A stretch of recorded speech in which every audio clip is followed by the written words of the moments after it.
students. In the previous video we'll discuss about the cache invalidation mechanism. So what is the cache invalidation mechanism? The data cache which is presented at the client device is invalid, which means that whatever the data you are having in your mobile, if that particular data is invalid, this is called as an cache invalidation. How it is done means due to the expiry or modification of the data at the server. So this is called as an cache invalidation mechanism. So there are totally 4 possible invalidation mechanisms are there. Those are stateless asynchronous, stateless synchronous, stateful asynchronous, and next one is an stateful synchronous. So we already discussed about the stateless asynchronous in the previous video. So now we'll explain about the stateless synchronous. Stateless means what is stateless? So in the case of stateless, the server will broadcast the invalidated data to the all the clients. It will broadcast the data to the all the clients, and also the server does not contain the present state of the data at the client, means whether the state, so total we are having the 4 possible states. So the messy nothing but a modified state, exclusive state, shared state, and invalidated state. So these 4 states will be having at the client side as well as at the server side. But in the case of stateless mode, the server does not contain the information about these states at the client. Okay, so in the case of stateless synchronous, what will happen means server will broadcast invalidation data to the clients periodically, means even once the link will be failed, at the another time the data caches or nothing but the client can request for the server for an invalidation data. So that is called as an stateless synchronous mode. So the main advantage of stateless synchronous mode means the client device will receive the information periodically. Okay, so this is the main advantage of stateless synchronous. So the disadvantage of stateless synchronous means unnecessary data transfer, unneeded data transfer, and second one is that every client gets an invalidation data, whether the client does not containing that record also they are getting the invalidation data. So that is the main disadvantage of stateless synchronous. So next one is an stateful asynchronous. So what is by stateful means the server will broadcast the data to the only affected clients, means who are having the invalidated data, those will get the information from the server. So in the case of stateless, every client will get the information, invalidated data from the server in the case of stateless. But in the case of stateful, the server will broadcast data to the only affected clients who are having the invalidated data. Those clients will be receive the information from the server. So that is called as an stateful. In this we are having stateful asynchronous as well as then stateful synchronous. So stateful asynchronous means same. In the case of stateful, the server will contain the information about the client, means in which state the data will be there in the client, means whether in the modified state or exclusive state or shared state or invalid state. Stateless లో server దగ్గర ఈ states యొక్క information అనేది ఉండదు, ఈ 4 states యొక్క information అనేది అవైలబుల్గా ఉండదు, but it is available in the stateful. Asynchronous means same, means server will broadcast the data to the clients only one time. If the link will be failure, the client does not get the information in the case of asynchronous.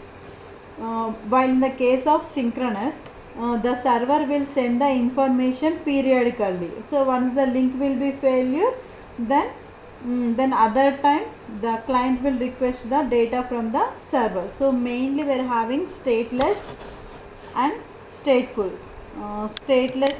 స్టేట్లెస్లో ఏముంటుంది అంటే సింపుల్గా చెప్పాలి అంటే server దగ్గర 4 states యొక్క information అనేది ఉండదు స్టేట్లెస్లో. And next ఇంకొకటి ఏంటి అంటే సర్వర్ అనేది ప్రతి ఒక్క క్లయింట్కి ఇన్వాలిడేషన్ ఇన్ఫర్మేషన్ అనేది ఫార్వర్డ్ చేస్తుంది, అది స్టేట్లెస్లో. స్టేట్ఫుల్లో ఏంటి అంటేనేమో server will contains the information about the present state of the client. ఏ స్టేట్లో ఉందో ఆ పర్టికులర్ ఇన్ఫర్మేషన్ అనేది ఉంటుంది. And one more thing is in the case of stateful, the server will send only the affected clients. That was, the server will send the invalidation information to the only the affected clients. So this is the main difference between the stateless and stateful. And coming to the asynchronous and synchronous means, in the case of asynchronous, the server will send the data only uniformly, only at a time will send the data. But in the case of synchronous, it will send the data periodically. Means ఒకసారి link failure అయినా కానీ ఇంకొకసారి data client అనేది it will request for the server to retrieve the data, invalidated data. So now the advantage of stateful asynchronous means the server will keep the track of state of cached data at the client side. So the main disadvantage is that client device presume that as long there is no invalidation report. So that is the advantage and disadvantage of the asynchronous. And coming to the stateful synchronous, the main advantage is only affected clients will get the information. So that is the one of the advantage of synchronous mode. And one more thing is it will get the information periodically. So that is the another advantage of stateless synchronous mode. So next we will discuss about the client server computing. So as we all know about the client server computing, right? So this is called as a distributed computing. So client server computing is also known as an distributed computing. So means in this client server computing, what are the main nodes we are having? So one is the client node, another one is an server node. So now in this particular chapter, who is the client here? Our mobile device is your client and server is nothing but an database. So if we are having only one mobile device and one server, it is called as an one type client server computing. So in this way we have the different types we are having. We are having 2-tier client server computing, 3-tier client server computing, and one more thing is an entire client server computing. So you already discussed about the 1-tier client server computing. See here. So see here. So this is example for an 1-tier client server computing. Means we are having only one client and one server. So your client is nothing but your mobile device API is your client, and here is an database. So what will happen in this type of architecture? This client will request for the data from the server. Okay, so means for every computation, mobile need to retrieve the data from the database. So it will request the data for the database. Now the database will respond to client. So this is called as your 1-tier architecture. So in the same way we are having the 2-tier, 3-tier and n-tier. So now we will see the 2-tier architecture. So this is the example for a 2-tier architecture. See here is a tier 1 and tier 2. So in this 2-tier client server architecture we are having one client and two servers. So one is the application server and second one is a data server. So mobile device is connected with the application server and application server will connect with the database server. So your database servers, you are having the Oracle database servers and XML database server, and we are having the application servers like an Windows, Linux, etc. So means whenever the mobile wants for a data, it will send a request to the application server. So if the data is available at this particular application server, it will give the replies to the mobile device.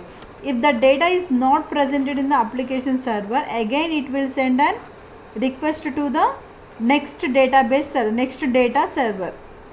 So here the data will be found from the database and it will give the response to the mobile device. So this is an example for an two-type client server architecture, one client and two servers. So one is the application server and second one is an database server. If you are having one client and three servers, then you can call as an three-tier architecture. Now we will see three-tier architecture. So this is the example for an three-tier architecture. See here we are having one client and three servers, 1, 2 and 3 servers. We are having the application server and one more thing is enterprise database servers, and next one is an data servers. So what we are having in the application servers, same Windows, Linux and whatever you are having, those are application servers.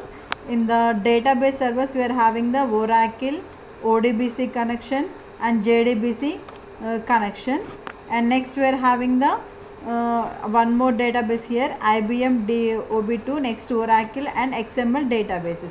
So in this type of architecture also, the mobile device request for the data, it will send a request to the first application server. If the data is available with the application server, it will give response. If it is not present, again it go to the next database, that is an ODBC and JDBC. If data is not present in this server, and again it will be go to the next database. So here we are getting the data, so that data will be retrieved to the mobile devices. So this is called as an three-tier client server computing. So next one is an n-tier client server computing, means only single client we are having an n servers. So this is called as an n-tier client server computing, or you can call as an four-tier architecture. So first is the client is an mobile device and we are having the presentation server, application server, enterprise database server, and next we are having like Oracle database, next XML, like that we are having.